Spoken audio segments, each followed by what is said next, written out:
Welcome to Take Center Stage. My name is Marissa Bloedoorn. You are in the As Featured in Own It magazine, The Author's Corner. Today I have with me, taking center stage and owning it, is CEO and editor-in-chief of Off the Bench magazine, Mark Wiggins. We're here to talk about the King's Conversations. This is a new project that he's working on, an anthology of men and King conversations. So taking center stage and owning it with me this morning is Mr. Mark Wiggins. Yo, yo, yo, yo, yo, my brother. What it do? What it do? What it do? Good morning. How are you? Good morning. Good morning. How are you? Good, good, good. Just getting ready. It's that time of the year where things start wrapping up, and I'm looking forward to all of that, especially your project, which is so important. And my heartbeat is behind our men rising up and them taking center stage and owning it themselves. And King Conversations is one of those things that will motivate, drive, and gather the men together to have the serious conversations that are needed. And so, as we have spoken before, and I know, but I want the audience to know, share a little bit about yourself and this new project that you're working on. Oh, absolutely. Again, thank you for having. I am Mark Wiggins, editor in chief of Off the Bench magazine, podcaster, motivational speaker, speaker coach, trainer, and all around OG. I've been at this for a long time, as far as speaking is concerned, and talking to a lot of different people on a lot of different platforms lately, and what has come out was this opportunity to start having conversation with men about what men need to be talking about, and it actually became real relevant during pandemic. Right soon after I started working with Marissa and working on the magazine, my son was here for a long, long time. He came home for spring break and didn't leave. But as God would have it, it was like the best, most needed time we could have had as transitional positions were taking place, heading off to med school and just trying to pour into him. And we would often find ourselves just sitting around talking and out on the deck, smoking a cigar, sipping on something. And I'm talking to my young king. I'm talking to my young king about stuff he needs to know what's about to be next. I'm hearing from his heart. I'm hearing about his confidence issues. I'm hearing about his worries. Now, he's never really shared all that before. And I began to realize that these are conversations that men don't have either. Grown men. We don't talk about our feelings. We don't talk about our concerns, our successes, our failures, our rebounds, any of those things. So I began to have this King conversation and began to take it to the platform. So all of a sudden, once a month, on the last Wednesday of every month, I bring on someone or go solo and talk about issues that are important to men. And women are not allowed. They can listen, they can watch, take notes. Hopefully that helps them, but they don't get to come on. Somebody asking, "Hey, come on inside." Nope, sis, you cannot. You can come on Thursday, but you can't come on Wednesday. And that's how that got started. And over time, as things would have it, I was like, I need to put together a project where if a single mom needed something to give to her young son, and what would that say? What would that look like? And I was like, what about all these dudes I talk to, all these positive men I'm around? Give me something to say to this book, to give to someone to read and go, here's 38, 49, 52 Black positive messages from Black kings on different topics for you to read. Nothing long. You know what I'm saying? Men don't read a lot long, but something that would be that you could pass along. And that's how the King Conversations anthology has come about. And that's where we are now, looking for great men's stories and topics. Things like, who taught you about that thing you do and why you do it? Like that moment, that off the bench moment, if you will. I clearly remember a conversation with my dad. It was actually an action. We built a deck off the back of a house when I was a kid, and I hated it. Marissa, it was the worst 3-4 days of my life. But I began to look back over that thing, and it was a whole 3-day boot camp tutorial on the fundamentals of strong foundation, of taking your time early, how a half inch off down low is a foot off up top, and just tearing stuff down. And why, it was just that. And then at the end of this thing, my dad builds a deck. We come back, we go up to the top level, and I've helped him now. I don't put the nails in and ever. He goes, "Okay, go first." I was like, "You crazy? I'm not stepping out here." And he said, "You need to go out here and go first. You built it. Do you not trust what you've done?" And Marissa, he pushed me out the door. My dad don't play. He pushed me out there, and then we had a whole nother. So those kinds of lessons. Yeah. are what I'm looking for our stories and things that just have an impact on your life, so we can help other young kings prepare to go be kings. Yeah, yeah, it's interesting because talking about you doing speaker training and coaching and things like that. I always say to the author's corner that if you are a writer, you're also a speaker because you have to get your message out there. And so, and speaking about that, doing the Own It anthology, I had a 8-week training Mhm. that I offered the authors, and in the 8-week training, there were 3 questions that were asked, which really defines what you're saying here is the one is I always call them nuggets of wisdom, right? Right. What nuggets of wisdom can you give to help people to figure it out and make it simple, right? So the question is, and this is where a lot of men, I've come across along the way, and women too, but focusing here on men is that I don't know. I wasn't taught that. I wasn't aware of that. And so in this speaker training, the 3 top questions was, who are you? Mhm. What are you about? And where did you get that from? Mm. Just Mhm. that simple. Who are you? What do you identify as? What's important to you? What makes you you? What differentiates you from others? So you're not always grouped in. There's a time to be a part of a group, and then there's a time to stand out. And what are your core values? What are the convictions that you have in your heart? Because the framework around how you live and how Mhm. you communicate, in order for you to feel justified. In order for you to really secure your identity, you have to understand and know your core values. And that's what I believe that such a project like yours, King Conversations, is so critically important for the men, is so that we can start having some shared knowledge of wisdoms, lessons learned, so that we get to know that there's not, and like you said, keeping it simple. So, what's the timeline for your project? Because the timeline is a timeline, Marissa, and it's a living, breathing thing. Um, uh, Life happens, and again, success is not measured by one singular event. But the goal is to get this book published. So we're looking at trying to have this out before May 2023. Okay. I know we're at the end of the year, being realistic. I know we are meeting next week with authors to start the process and give out the strong deadlines. We're probably looking at to have this in hand, ready to go by April with the launch. May, June. May is my birthday month, and of course, Okay.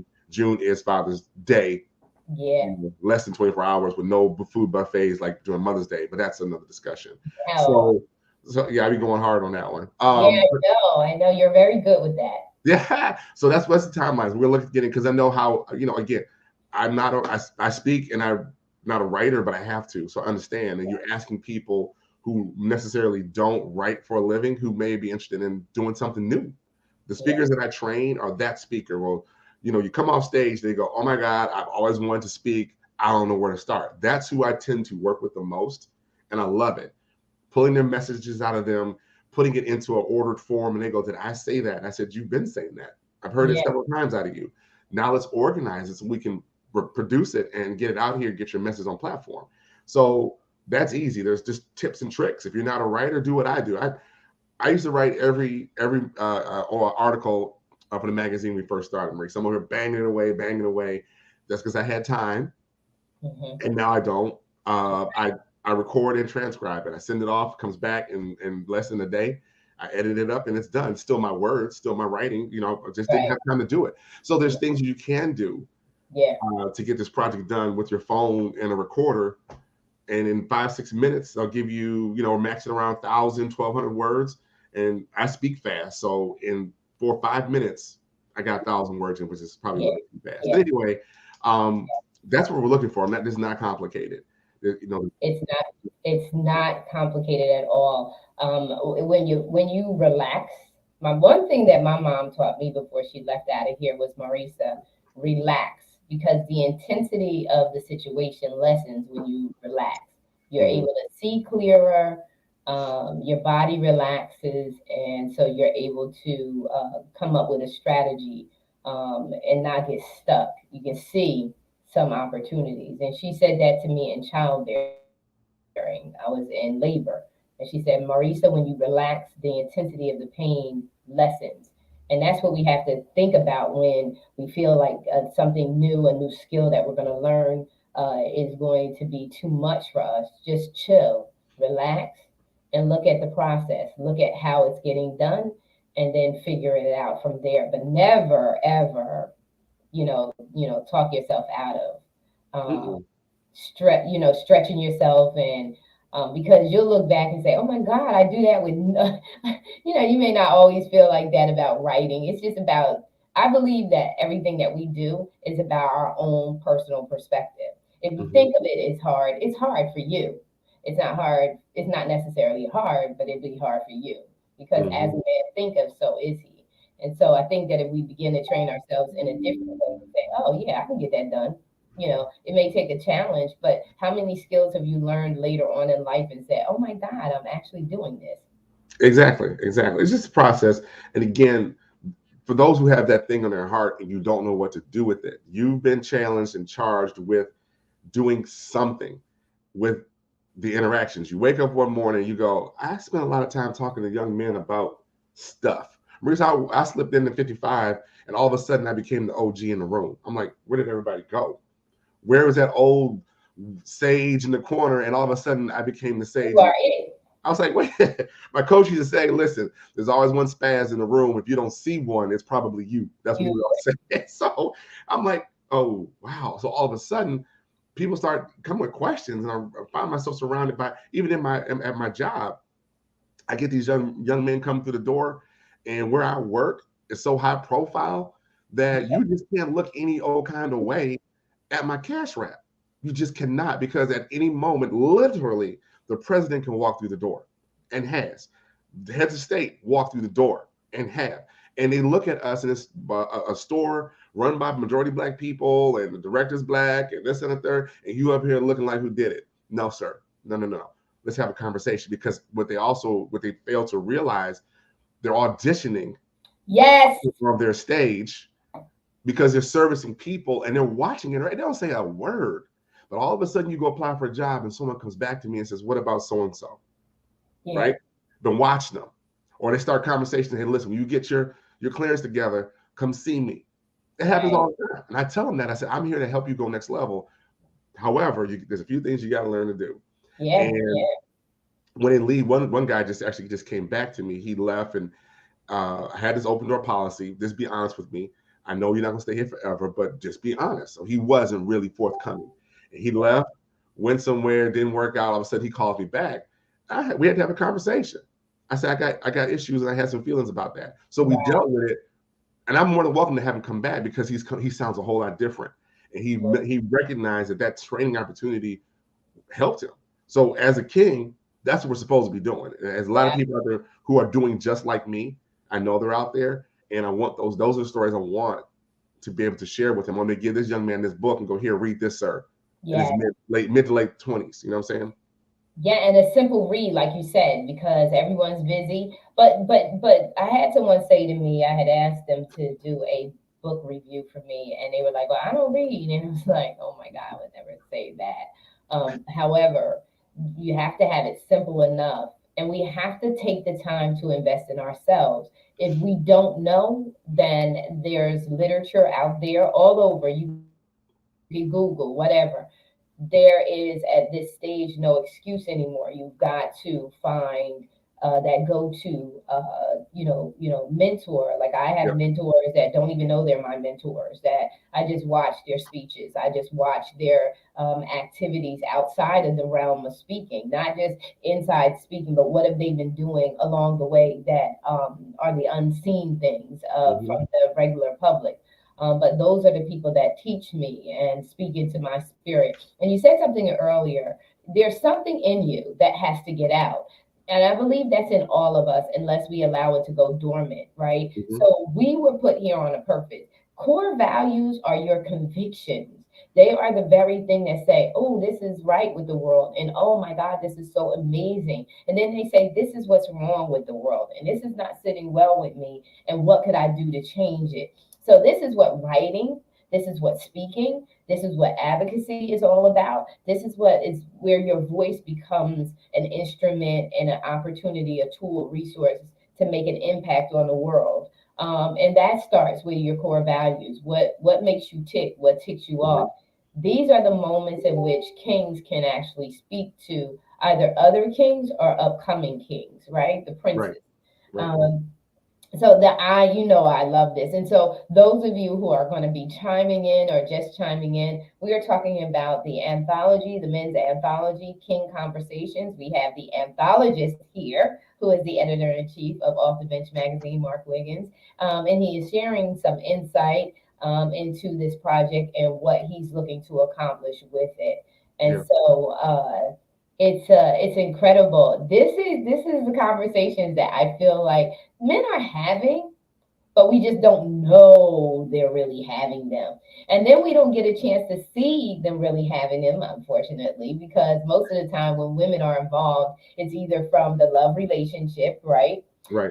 It's either it's dominated. I talked to you about binging Blind in Love, and that's my daughter. She's always getting me some new series to watch, and so want to be connected. So I was trying to find out, like, okay, get to the point. Who actually ends up getting married to who?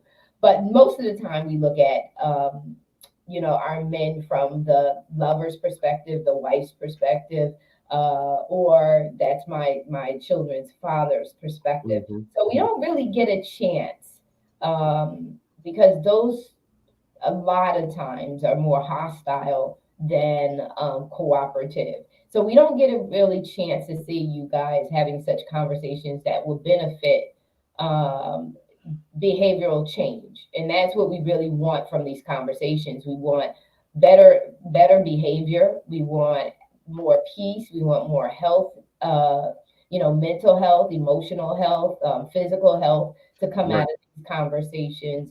And so share a little bit back because we know these conversations have to be going on. They can't be that absent, correct? No, no, they go on quite frequently, actually.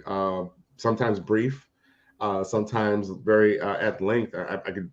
I'm sitting here listening to you just talk about it. I'm just bringing back to mind just recent conversations. Um, I'm on the phone last night with one of my line brothers. We don't talk often, and we're engaging in a text discord on something, and his response was so sharp.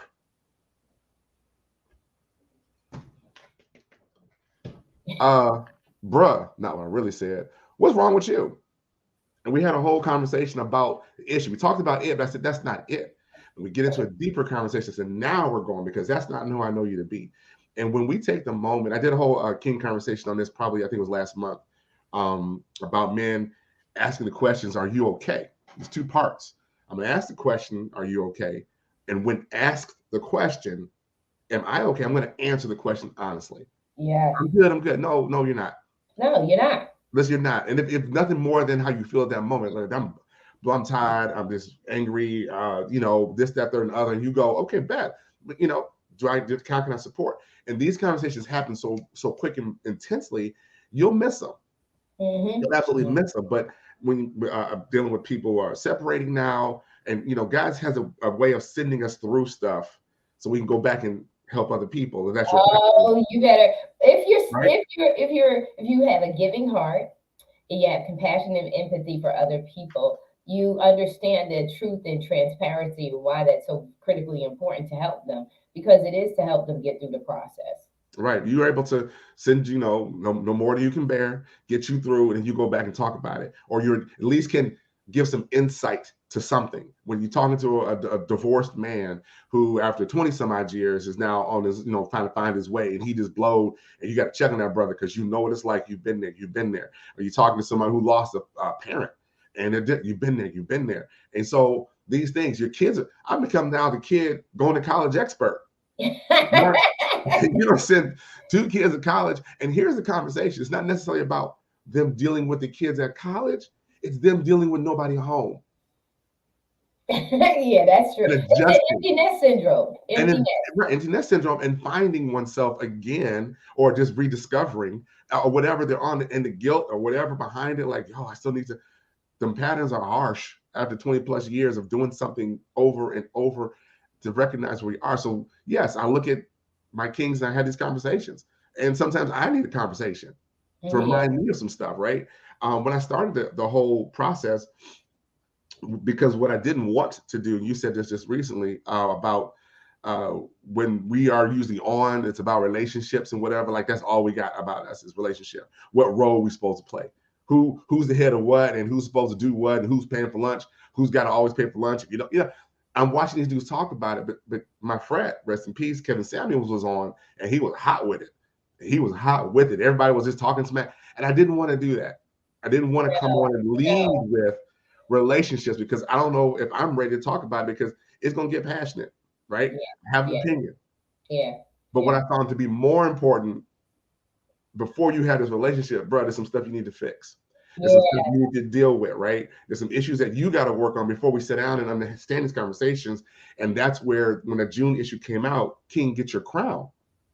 Everyone talking about, girl, fix your crown, girl, fix your crown. And I said, well, Marissa, there's two people in this kingdom that usually have a crown. And everybody talking about the queen, where the king crown is. Matter of fact, isn't the king supposed to be running stuff? And I was like, let me go help this brother find his crown somewhere first. Where'd you leave it? Get him back and get him together. Let's go find it first, and then we'll get you together, and then we'll put it on for you. But unless you recognize you've lost your crown, and by crown, I'm not talking about dominance or running people, whatever. I'm talking about your inner strength, your core, about who you are claiming to be. Who you are, what you're about, and where you got it from. We can't answer those questions, right? And so once we get those components together, then we can assume the position and run our kingdom. And your kingdom is wherever you show up, wherever your physical presence is or your presence reach is, that's your kingdom. Yeah, and you have a lot of women who I know for myself. Most, I'm always thrown in like, oh, you're dominant, you're strong. You don't know, you don't even understand. We are looking for men who know who they are, what they're about, and where they want to go. I know for me, I'm not looking for a man to have all of that together, but someone who is open to, when we come together, let's just work together. Stop trying to hide I don't even want to deal with your little representative, whatever that terminology is. I don't even understand all that. I think in our last conversation, I told you I don't even know how to date because I know how to be a wife. And so what in that kind of level, we are looking for full transparency. Why? We got to get this thing done together. I don't need to know what you have to determine whether I'm going to do anything with you, because I should already know that based on the character that I see standing in front of me, what you really are about, your true heartbeat. I don't really care what you have.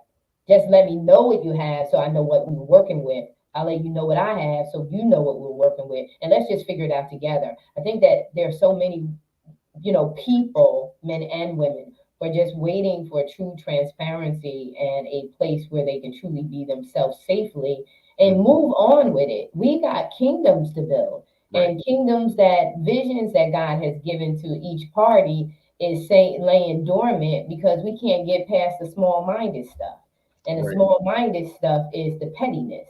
And the worrying about whether you embarrassed, you're not embarrassed. We don't have time for that. We're much older. And so you're right. We got to get healed.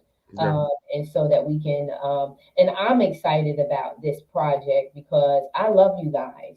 I love you guys. I want to see you guys shine. I want to see you guys healthy. I want to see you guys, how they say, living your best life, whatever that is, living your best life.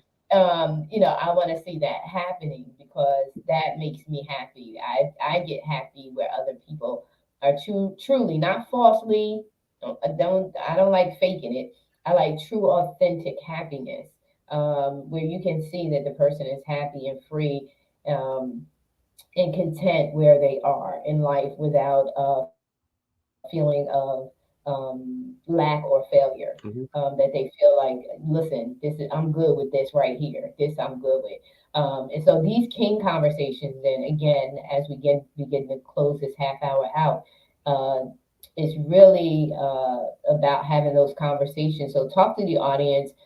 those people who may be just chiming in, give them a synopsis of King Conversations, what you're looking for in your authors, and you can basically close us out because I know you could take up 4 minutes. What you trying to say? First of all, what you're not going to do this morning. Yeah, King Conversations is the thing that we have with one another as men. We talk to one another because I believe, since iron sharpens iron, only a king can really help and develop another king in certain areas, and therefore we need to have these conversations.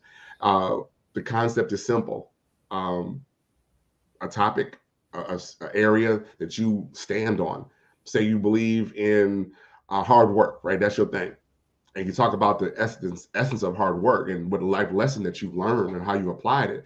Well, someone needs to hear about that. Someone needs to understand the reality that hard work beats talent when talent don't work hard. They really understand it, but they need to hear it from you. So we are looking for men to contribute their life stories, their story points that have changed their lives, or moments that have happened to them, their ups and their downs, their highs and lows. I'm not looking for everything to be up here. I need someone to say I was out, down, and out with it, and ... Because we're going to put those in the book and make the collection so that when you give it to another young king, here, read this. You run across someone in your path that maybe you don't know how to reach just yet, or you're having conversations with, and you say, you know what, this is something you may want to read. And we're going to pass these, how many ever authors come in, wherever God sees fit to drop in his book, that's how many different messages they're going to get. And they read this book quick and easy, no more than 1,100, 1,200 words, something brief. We can say it. You can say what you need to say in under 1,000 words and be impactful. Trust me. And that's the concept of the book. There's no charge to be in the project. I know you didn't hear me correctly, so I'll say it again. There's no charge to be in this project. I'm a part of an anthology right now. It's costing dollars, but my projection and my intent is different. I'm spending money to market my message for something else. This particular project is for heart. This one is for saving. This one is for a passion call. So for me, come get in the book, because I don't want to hear, oh, I don't got that kind of money. I want to hear that. I want to hear it. I want to hear it. What I do know is that when the project's done, buy the book and give it away. Yes. Buy the book and give it away. One of the things we are going to do, Marissa, I'm going to add to this project. I've done it before with my first book, my NTXE, The Formula for Success, my very first book. And what I did was I put it out to people to donate to my foundation, and I was giving books away. I sent out hundreds of books across the country. Send money. So we're going to do the same thing with this project. That gives everyone a chance to participate. Right? Buy the book as author, give it away. Send some money and let me send books away. Let me send them to wherever. Find some youth program. Somebody needs these words, right? And not just nationally, internationally. Internationally. Everybody has connects. If you got a connect overseas and need something positive, we're trying to get the book there. That's what this is about. This is the work, and this is the passion. This is the call. So again, no cost to get in, 1,200 words maxish. We're going to be meeting over time and having conversations. And if you really want to get into speaking and talk more about it, we'll have those conversations as well. Because at that moment you become an author, all of a sudden things change for you. People look at you different, right? Nothing nice to leave a legacy for your children. I've got 2 books over here where the kids are in these books that they read before I published. They're like, you think that about me? This is what you see? This is what I see. And they were just floored that they were, that I would write about them. And so, but that means something. So you want to leave a legacy, and the legacy is the best way to put it is to put it in a book, put it online, digital. We're gonna do all kind of stuff with it. There will be forums, there'll be lives. We'll bring people on, and that's what we're looking for. So hit Marissa up, and my email's here somewhere, and let's have a conversation. Yes.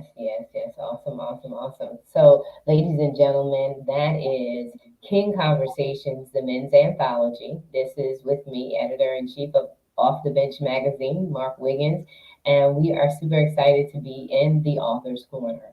So, ladies and gentlemen, we are out. We want to wish you the best week. We are at the top of the week. Take center stage and own it. And have a prosperous week. We are out, ladies and gentlemen.